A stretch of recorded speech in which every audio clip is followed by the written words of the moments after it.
So you did it. You finally made the decision to come to Halloween Horror Nights. Tough decision over. You still have where do you want to go, what do you want to do, which route you want to take, stay and scream or not. But one of the most important decisions you are going to make is where do you stay? That all depends on your budget, how many days you're gonna do. Are you looking to do the park during the daytime? I decided to dedicate a video you can make the most if you haven't already started planning your trip. And by the way, yes, the backdrop is not fake. I am filming this while at Cabana Bay. So if you didn't already know, the hotels here at Universal actually are classified by the pricing structure of what they offer. So the first one being the value resorts. Then you have the prime value, which is Cabana Bay Beach Resort, which is the one I'm staying in right now. Then you have preferred, then you have premier.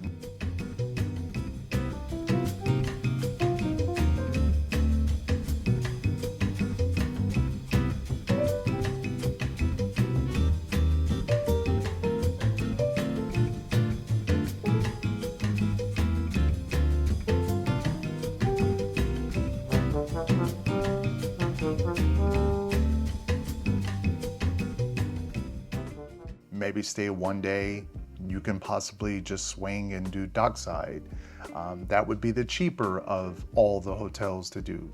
Dockside, surfside, cheaper option there. But if you are looking to maybe stay at something like this is a prime value. Now that means basically it is closer. You don't get really any added bonuses other than it's a bigger property. It's a resort property.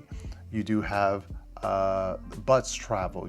You have Sapphire Falls. Now that one will get you, it's more of an upscale, a little bit pricier, nicer resort, but obviously you're gonna get to hop on a boat and head to the parks, which it comes in handy when you leave from Horror Nights or coming to Horror Nights to be able to just hop on a boat as opposed to a bus, which can be pretty full when it comes to leaving for Horror Nights and when coming back from Horror Nights. It's an awful experience. But I have sort of a bonus tip for you all who are staying here at Cabana Bay or at Ventura. I'll drop that a little later, so stay tuned for that. Now, if you actually want to be the closest to Universal Studios, obviously where Halloween Horror Nights is taking place, Hard Rock Hotel is the best choice for that. Not only is it the closest in the walking distance, but the boat ride there is quicker than any other boat ride you're gonna take at any of the other properties. So really quick to just go there as opposed to any other resorts. But again, it is a costly hotel. But the thing is, the other hotels, Premier, actually have a stipulation to theirs.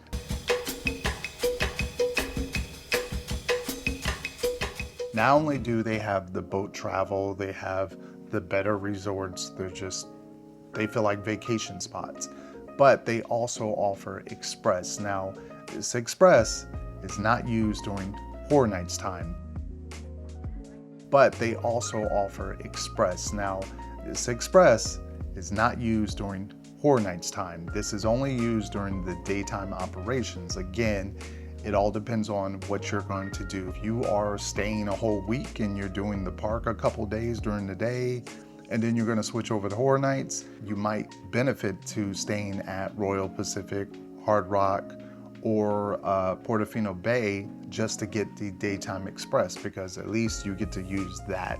Again, you cannot use that express during the nighttime.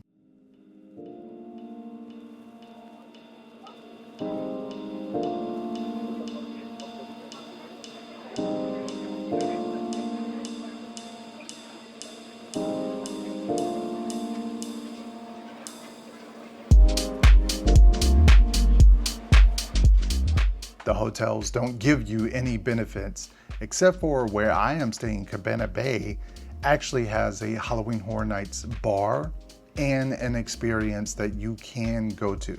Now, if you're staying at any other resorts, you can do the Cabana Bay Horror Nights experience. It doesn't exclude you. You can do it, but if you're already staying here, it's just easier to, as opposed to the other hotels where you got to try to make plans to travel over here, depending on what day it's operational. And another factor is all of these resorts, except for Dockside and Surfside, you can actually walk if you wanted to, if you felt like it. If you wanted to leave Horror Nights and just walk to any of these resorts, you can. Dockside and Surfside, you technically can walk, but it would just be too long to do after Halloween Horror Nights. It may be a little dangerous, a little sketchy. So I wouldn't recommend that. So here's some actual bonus tips for you. Obviously, number one is to book early as soon as you can.